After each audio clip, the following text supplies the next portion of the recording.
You are the Dutch. In Europe, your nation is small in land and has 10 million citizens, but your people created a wealthy and powerful overseas empire many, many times that size. Indonesia is the jewel of that empire.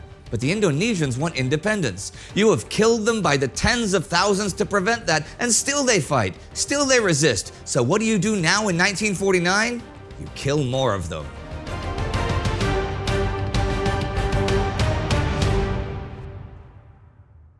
Welcome to the Indonesian War of Independence, a TimeGhost miniseries that follows that struggle year by year from 1945 to 1949. I'm Indy Neidell.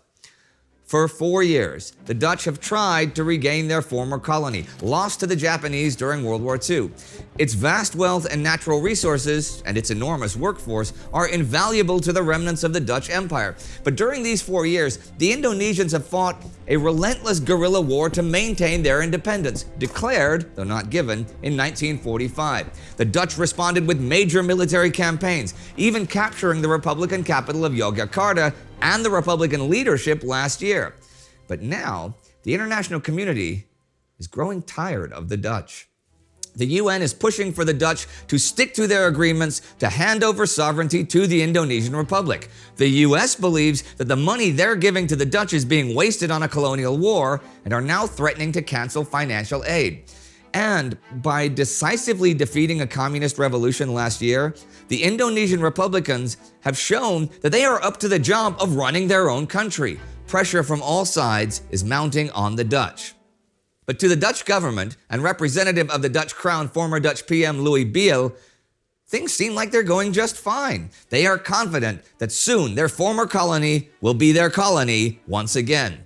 After Operation Crow, the second police actions at the end of last year, the Dutch fully control Sumatra and Java, which should make their ambitions easy to realize. So at the start of this year, the Dutch established a new federal structure of 15 states, ruled by Indonesian aristocrats, loyal to the Dutch. The police force is 90% made up of Dutch officers. Jails are overcrowded with Indonesian political prisoners, including guys like Sukarno and Muhammad Hatta, who we followed since the beginning of this series. And the freedom of the press is non-existent under the Government Information Service. Once again, the Indonesians live in a police state. But the Indonesian goal of independence is far from dead. Republican leadership might be imprisoned, but the Republican spirit remains unbroken. Civil disobedience gives the Dutch a labor shortage, and in larger cities on Java and Sumatra, the Republican army carry out night attacks on them. I mean, the Dutch do not have the manpower to pacify their entire colony, which is about 50 times the size of the Netherlands in population and scattered across a gigantic archipelago. Also, while the Dutch army has strong points in the cities, they don't control the suburbs nor the roads in between. In Yogyakarta, there are like 1,000 Dutch troops with Stuart tanks, armored cars, and Bren carriers, but they're only in the inner city. Outside of that, they have no control, and some places are under control of the Pemuda, armed gangs of revolutionary youth. And on January 9th, pro-Republicans attack and even penetrate into the heart of the city for a few hours. In fact, the early months of the year, all of Indonesia descends into great chaos, as many different militias, some aligned with the Republicans, some not, wreak havoc. The Dutch are not in control. In late February, the Siliwangi division of the Republican Army that fought the communists makes significant advances on West Java, and the Dutch hold on both West and East Java is slipping away. Fortunately for the Dutch, the Siliwangi get caught up fighting the local Islamic State that was formed there last year. But on March 1st, Republican forces launch a major attack on the Dutch in Yogyakarta, an attack led by a colonel named Suharto. Republican troops hold the city for 6 hours until Dutch reinforcements arrive and drive them off. After that, Dutch authorities dismiss the reality of the situation. It can't be true. Neither nation's forces are supposed to be engaging in conflict, and the Dutch have a sturdy hold on Yogyakarta. Well, it is not easy, but officials eventually admit that 2,000 Republican troops momentarily toppled Dutch command of the city.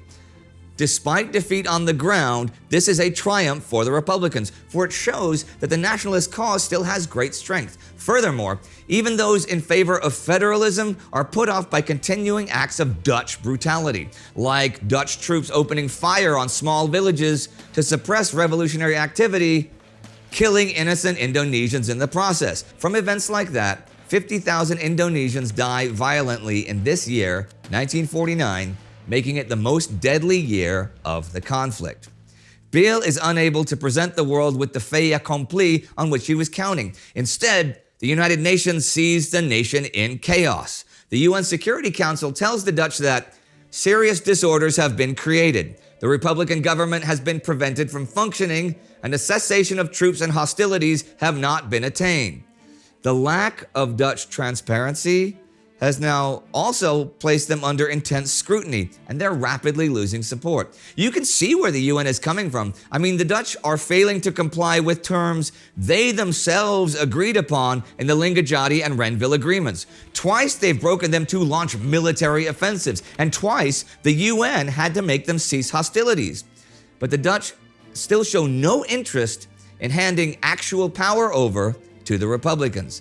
Biel says straight out in a cabinet meeting, if we leave Indonesia, the Netherlands will go bankrupt. Of course, Indonesian independence would be a big dent in the Dutch economy, but really, the colonial legacy and the traditional privilege of the Dutch has given them the idea that they are in the right here. But times have changed.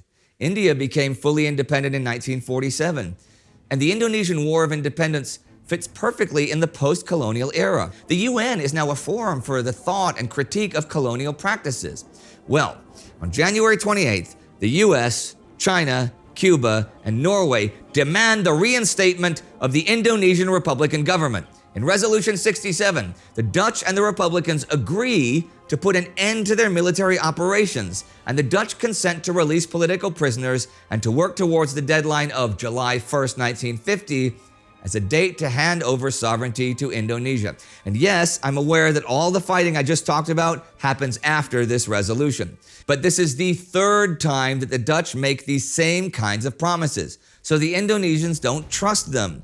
And they are still not happy anyhow. In fact, they're defensive, and they prioritize their own economic and political interests. The Dutch government releases a statement that the maintenance of real freedom and order in Indonesia is a responsibility which at this moment no one else can take from us. And Indonesia shall be a federal union under the Dutch crown, like they've been saying for years. On March 26, the UN directs the Dutch and Indonesians to have new peace talks, and the US threatens to withdraw their financial aid to the Dutch. See, after the Republicans effectively put down the communist revolt last year, public opinion in the US has turned towards not giving general opposition to the independence movements in Asia, as Walter Lippmann writes in the Herald Tribune.